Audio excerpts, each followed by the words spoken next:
Assalamualaikum warahmatullahi wabarakatuh. Selamat pagi, selamat siang, selamat sore, selamat malam, dimanapun dan kapanpun kalian berada. Salam sehat dan salam sejahtera untuk kita semua. Om Swastiastu, Namo Buddhaya, dan salam kebajikan. Baik, pada kesempatan kali ini, kami dari kelompok 4 Manajemen Hubungan Pelanggan kelas A yang dibimbing oleh Dr. Anda dan Nadine Dwi MM akan memaparkan hasil diskusi kami terkait dengan judul yaitu mengukur kinerja hubungan pelanggan. Baik, sebelumnya izinkan saya memperkenalkan anggota dari kelompok saya, yaitu kelompok 4. Yang pertama ada saya sendiri, Ahmad Ramadan dengan NIM akhir 179. Kemudian ada Muhammad Fatan Aldina dengan NIM akhir 180. Kemudian ada Ivan Prayoga dengan NIM akhir 181. Kemudian ada Raden Raffi Danuarto dengan NIM akhir 182. Dan yang terakhir ada Sheila Kalista Putri dengan NIM akhir 183. Next. Oke, pertama-tama kita masuk ke pendahuluan. Setiap organisasi bisnis mempunyai keinginan untuk mencapai tujuan yang ditetapkan. Nah, tujuan-tujuan ini dapat menggabungkan maksimalisasi keuntungan, meningkatkan penjualan, perluasan, pertumbuhan, aksesibilitas produk, kesadaran produk, serta kepuasan pelanggan. Maksimalisasi keuntungan juga berfungsi sebagai tulang punggung tujuan bisnis. Dalam pandangan yang sama, tingkat maksimalisasi laba bergantung pada tingkat kepuasan pelanggan yang memiliki hubungan langsung dengan loyalitas pelanggan. Loyalitas pelanggan merupakan salah satu indikator yang paling penting dari organisasi untuk melakukan yang terbaik. Hal penting yang dibutuhkan untuk menciptakan hubungan yang berkelanjutan adalah loyalitas pelanggan. Namun loyalitas pelanggan tergantung dari seberapa besar tingkat kepuasan yang berasal dari organisasi layanan atau output. Pelanggan yang merasa puas atau tidak puas mungkin akan memberitahu orang-orang tentang pengalaman mereka. Kepuasan pelanggan adalah salah satu tujuan bisnis yang dapat dicapai melalui pemahaman tentang kebutuhan pasar akan produk, dan penyediaan produk yang sesuai kebutuhan pelanggan akan meningkatkan kepuasan pelanggan, membangun dan memelihara hubungan jangka panjang yang menguntungkan dengan kebutuhan pasar akan produk. Next. Customer Relationship Management atau yang biasa disingkat dengan CRM merupakan salah satu konsep pemasaran berbasis hubungan pada pelanggan. CRM merupakan seperangkat proses dan teknologi yang menyeluruh dalam mengelola hubungan dengan pelanggan potensial dan pelanggan yang ada di mitra bisnis dalam pemasaran, penjualan dan pelayanan tanpa mempedulikan saluran pemasaran yang dikemukakan oleh Ray dalam Osman pada tahun 2010. Untuk menjaga hubungan baik dengan pelanggan, maka diperlukan sebuah pengukuran kinerja yang tidak hanya memperhatikan aspek finansial, tetapi juga non-finansial agar dapat menentukan langkah-langkah strategis untuk terus mampu mempertahankan dan meningkatkan hubungan loyalitas pelanggan.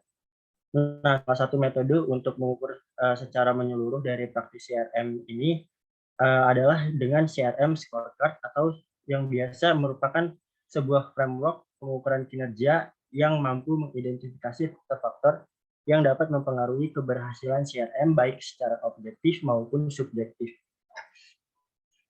Next.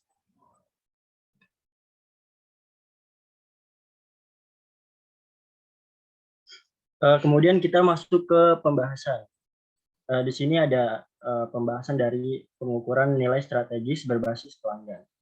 Memahami pelanggan dan mengidentifikasi kebutuhan mereka menjadi sangat penting dalam menjalankan bisnis dalam era reformasi, dalam era informasi. Perusahaan harus mulai memusatkan perhatian pada strategi-strategi untuk memuaskan dan mempertahankan pelanggan yang ada, sekaligus menarik pelanggan baru. CRM adalah strategi bisnis yang bertujuan memahami, mengantisipasi, dan mengolah kebutuhan pelanggan saat ini dan pelanggan potensial. Ketika CRM telah menjadi strategi utama sebuah bisnis, maka pengukuran kinerja CRM sangatlah penting untuk perbaikan dan peningkatan performa bisnis. CRM ini sangat berfungsi untuk meningkatkan nilai pelanggan. Nah, nilai pelanggan itu sendiri didefinisikan sebagai persepsi pembeli tentang nilai yang mewakili suatu pertukaran antara kualitas atau keuntungan yang mereka rasakan dalam suatu produk atau jasa dengan pengorbanan yang mereka rasakan dengan membayar harga Nilai pelanggan kini merupakan faktor yang paling sukses karena nilai pelanggan memiliki suatu dampak yang berpengaruh nyata pada niat perilaku dari pelanggan. Kemudian akan dilanjutkan oleh rekan saya. Baik, terima kasih ya Lul. Untuk selanjutnya, CRM telah mulai dari perilaku konsumen dan lingkungan persaingan bisnis. Saat ini, konsep CRM yang meliputi teknologi CRM telah menyederhanakan proses pemasaran dan penjualan serta membantu eksekutif pemasaran dan penjualan mencapai kesepakatan penjualan lebih cepat. Perusahaan pun semakin peduli terhadap berbagai keuntungan yang dapat diperoleh dari penerapan CRM. Pengukuran kinerja manajemen yang menerjemahkan menjadi akan dan memandang unit bisnis bukan saja dari perspektif finansial tetapi juga dari perspektif non-finansial adalah balance scorecard. Yang pertama kali diungkapkan oleh Robert S. Kaplan dan David P. Norton pada tahun 1992. Balance scorecard mendidik manajemen dan organisasi untuk memandang perusahaan dari 4 perspektif. Yang pertama, keuangan atau finansial. Yang kedua, pelanggan atau customer. Yang ketiga, proses bisnis internal atau internal business process. Dan yang terakhir, pembelajaran dan pertumbuhan atau learning and growth, yang menghubungkan pengendalian operasional jangka pendek ke dalam visi dan strategi bisnis jangka panjang, di mana balance scorecard dengan perspektif pelanggan merupakan perencanaan strategi berfokus kepada kepuasan pelanggan. Next. CRM score dipertimbangkan sebagai alat tepat untuk mengevaluasi aktivitas CRM karena keuntungan-keuntungan sebagai berikut. CRM scorecard memungkinkan untuk mengevaluasi aktivitas manajerial baik dari aspek finansial maupun non-finansial. Scorecard mengevaluasi lingkup terintegrasi dari bisnis dan teknologi. CRM scorecard mengevaluasi kepuasan pelanggan yang sangat penting dalam bisnis berbasis elektronik atau e-bisnis. CRM scorecard merupakan sistem yang berorientasi pada tujuan atau goal-oriented system, di mana untuk mengevaluasi kinerja CRM perlu dipertimbangkan tujuan atau sasaran dari aktivitas CRM tersebut.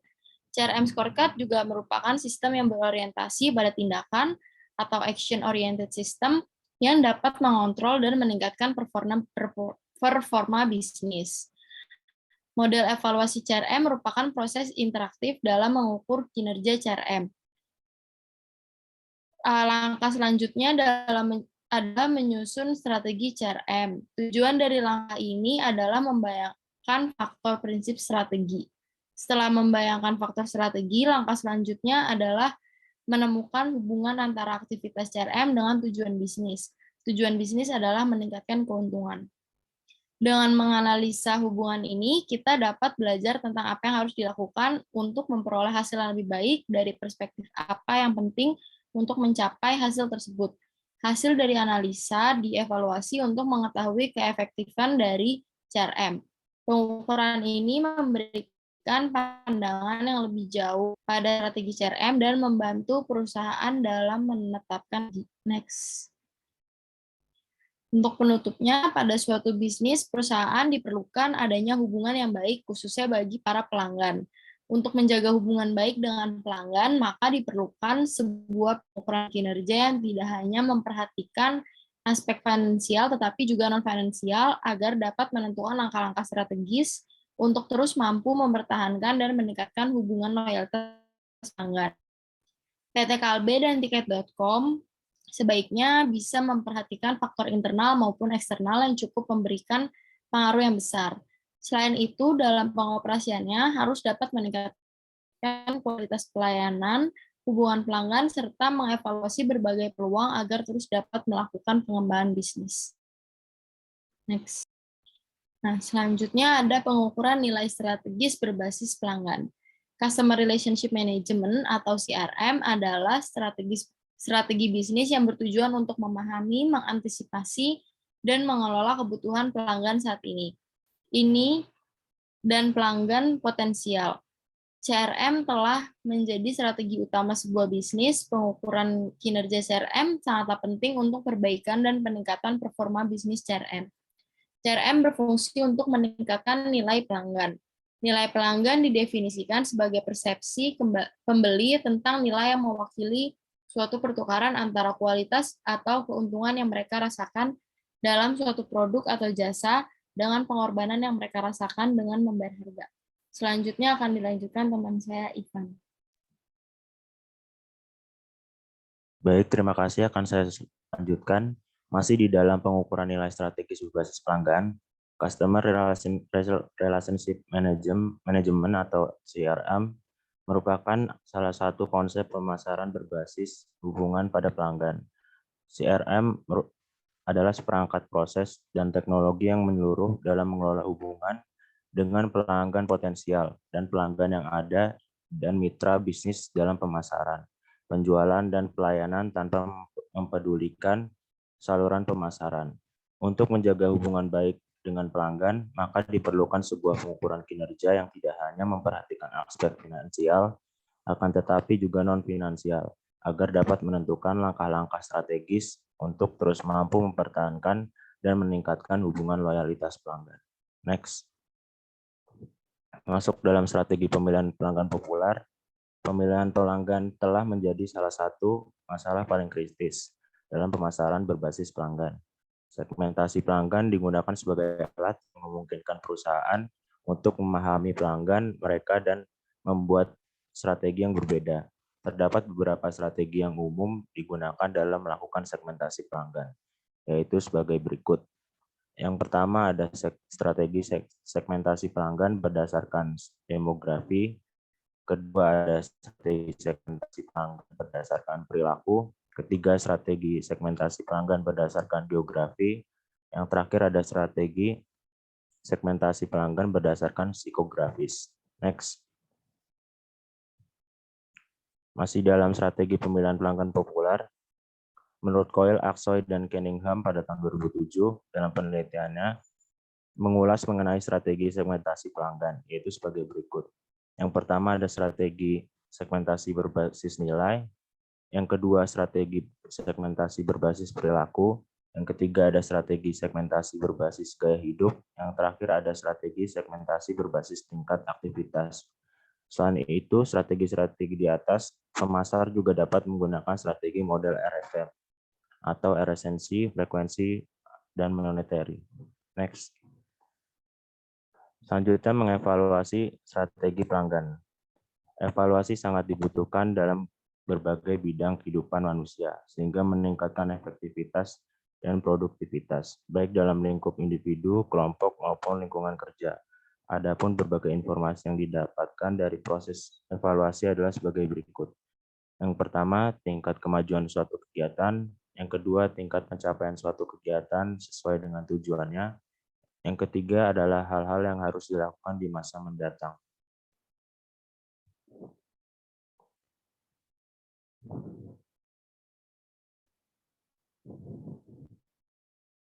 Oke, selanjutnya slide selanjutnya akan saya jelaskan. Kita lanjutin tadi dari mengevaluasi strategi pelanggan. Mengukur kinerja pelanggan berguna untuk membandingkan antara hasil yang diharapkan dengan hasil sesungguhnya. Menyelidiki kesalahan dalam rencana, mengevaluasi kinerja individu, dan nilai perkembangan yang terjadi dalam mencapai tujuan yang telah ditetapkan. Ada terdapat 3 macam aktivitas yang mendasar untuk mengevaluasi sebuah strategi ini. Yang pertama adalah meninjau faktor-faktor eksternal dan internal yang menjadi dasar dari strategi yang ada sekarang. Yang kedua, mengukur atau mengukur keberhasilan dari strategi yang sudah dilaksanakan. Dan yang terakhir adalah mengambil tindakan korektif dan melakukan perbaikan. Di sini kita bisa tahu bahwa seorang manajer itu memang harus melakukan tindakan korektif agar di next step berikutnya tidak akan terjadi mungkin kesalahan yang sama atau ada kekurangan, jadi bisa lebih di preventif gitu. Next. Oke, setelah tadi kita sudah masuk ke teori-teori yang telah ada, kita masuk ke studi kasus dari perusahaan pertama, yaitu adalah PT KW Pharma adalah sebuah perusahaan yang bergerak di bidang obat dan lain-lain.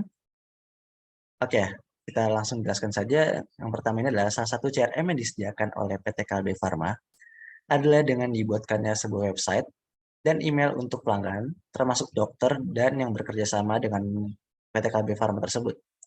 Dengan menggunakan website ini maupun email, pelanggan dapat dengan mudah untuk menghubungi pihak sales untuk kepentingan pembelian tanpa harus mengeluarkan biaya yang berlebih. Kalbe juga mempunyai aplikasi pendukung yang bisa membantu customer dalam hal pelayanan dan kemudahan.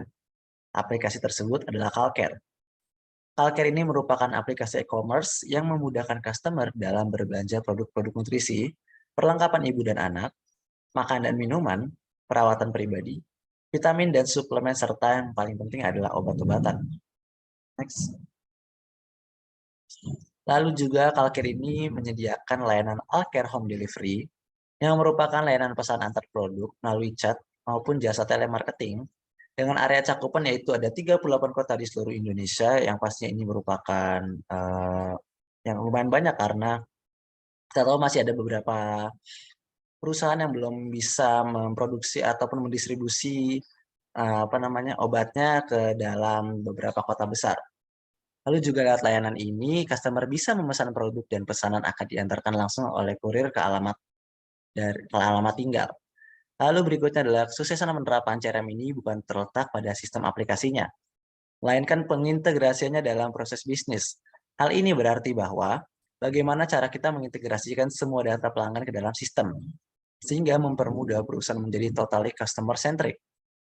Oleh karena itu, sebelum membangun solusi CRM, perusahaan harus mengawalinya dengan memulai atau membangun sebuah database pelanggan dan perbaikan proses bisnis lewat penerapan sistem Enterprise Resource Planning atau ERP.